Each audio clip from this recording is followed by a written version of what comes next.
Public domain లో పెట్టి rankings ని ఏదైతే తెలియజేయాల్సినటువంటి లెటర్స్ ద్వారా తెలియజేయాలి, అటువంటి పరిస్థితి లేకుండా సార్ 16,000 మందిలో కాదు సార్, 16,000 మందిలో ఒక్కరిని తీసుకురండి వీళ్ళు అనర్హులు అని చెప్పేసి కాదు సార్. కాదు, ఇవన్నీ పక్కన పెడదాం సార్, ఇవన్నీ పక్కన పెడదాం. పరీక్షలకు సంబంధించింది అంతా మనం పక్కన పెడతాం. ఇక్కడ ఒకటి 16,000 మంది ఇప్పుడు ఉద్యోగాల్లో చేరున్నారు కదా, వాళ్ళలో ఒకరిని ఇదిగో ఇతను అనర్హుడు, ఇతనికి ఉద్యోగం ఇచ్చారు అని చెప్పి ఒక్కరిని తీసుకొచ్చారనుకోండి, నారా లోకేష్ గారి రాజీనామా డిమాండ్ చేయాలి, డిమాండ్ అవసరం లే, ఇంకా ఆయన ఆటోమేటిక్ గా నైతిక బాధ్యత వహిస్తూ రాజీనామా చేస్తారు. ఒక్కరిని తీసుకురండి, ఇవన్నీ వద్దు సార్.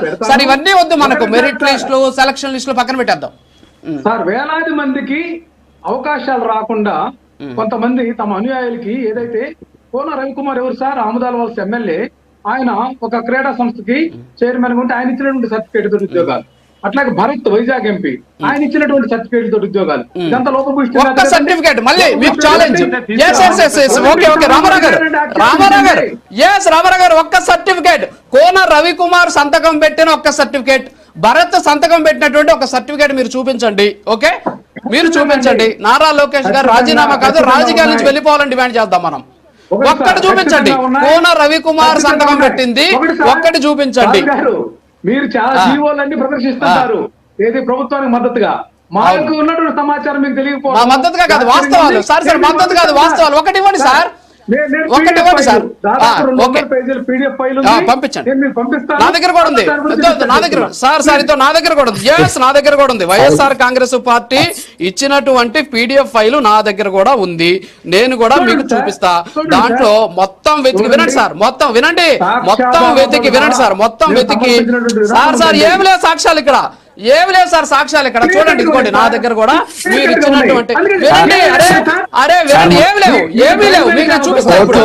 మీరు ఇచ్చినటువంటి సార్ ఒక్కటి, మీరు ఇచ్చిన దాంట్లో నలుగురు జూడోకి సంబంధించినటువంటి వినండి నలుగురు జూడోకి సంబంధించినటువంటి వినండి సార్.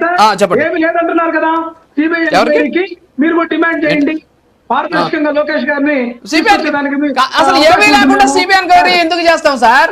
బాబాయ్ మర్డర్ కేసు, ఇంట్లో బాబాయ్ చనిపోతేనే ఆ కేసుకి సంబంధించి సిబిఐ విచారణకి సహకరించాలా? మరి డిఎస్సికి ఒక్క అభ్యర్థి అయినా వచ్చాడా? ఇదిగోండి సార్, మాకు ఒక అన్యాయం జరిగిందని ఒక అభ్యర్థి అయినా వచ్చాడా? వచ్చినటువంటి కేసులన్నీ కూడా పరిష్కరించారు కదా, ఎన్ని గ్రీవెన్సెస్ వచ్చాయో చూసాం కదా.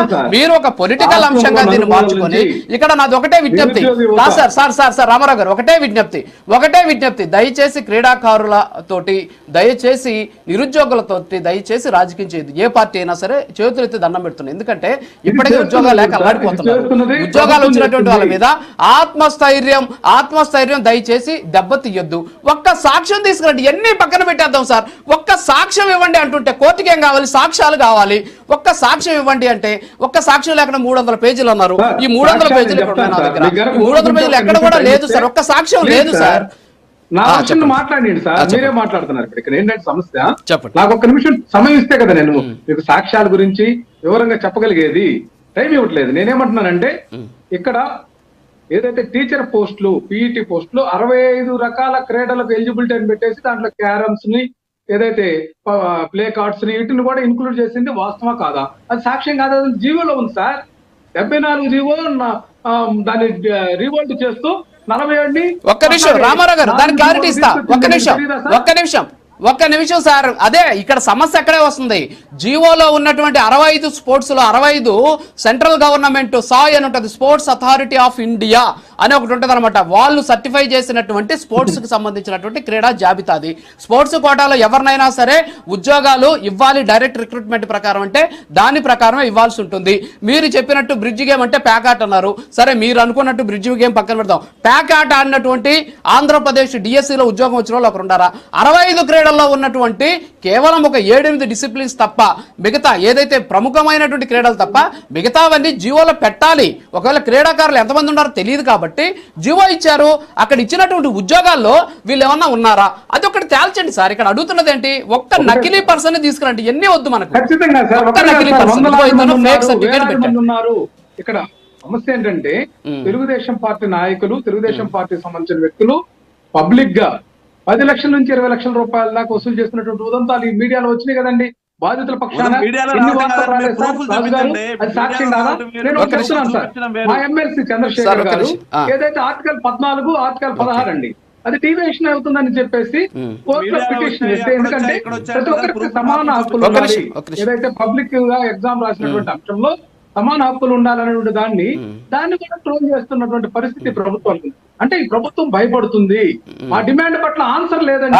దేనికి అబ్బో మిమ్మల్ని చూసి అక్రమాల మీద ప్రభుత్వం భయపడుతుంది. సహేతుకమైనటువంటి కొంచెమైనా సిగ్గు ఉండాలండి. సరే సార్, డిబేట్ లోకి వచ్చి మాట్లాడాలి, మీకు కొంచెమైనా సిగ్గు ఉండాలి. Okay sir, okay okay sir, వదిలేండి వదిలేండి, ఒక నిమిషం ప్లీజ్, ఒక నిమిషం.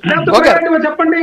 ఓకే రామారావు గారు సార్ రామారావు గారు బ్రేక్ తీసుకుంటా, ఒక నిమిషం రామారావు గారు ఒక బ్రేక్ తీసుకుంటా, రామారావు గారు ఒక నిమిషం, ఒక బ్రేక్ తీసుకుంటాను. బ్రేక్ తర్వాత మీరు ఇంకా అరగంట ఉంది మనకు డిబేట్. ఈ అరగంటలో మీరు నాకు నేను అడిగినటువంటి 4 ప్రశ్నలకి ఒక్క నకిలీ అభ్యర్థి, మీరు వందలాది వేలాది మంది అన్నారు, వాళ్ళ ఆత్మస్థైర్యంతో మీరు ఆడుకుంటున్నారు.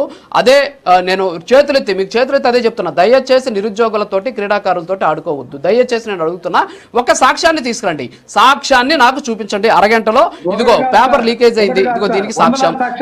అరే ఒక్కటి ఇవ్వండి సార్, నాకొద్దు సార్, నాకు వేరొద్దండి, ఒక్కటి డిబేట్ అయిపోయే లోపల మీరు ఇవ్వండి.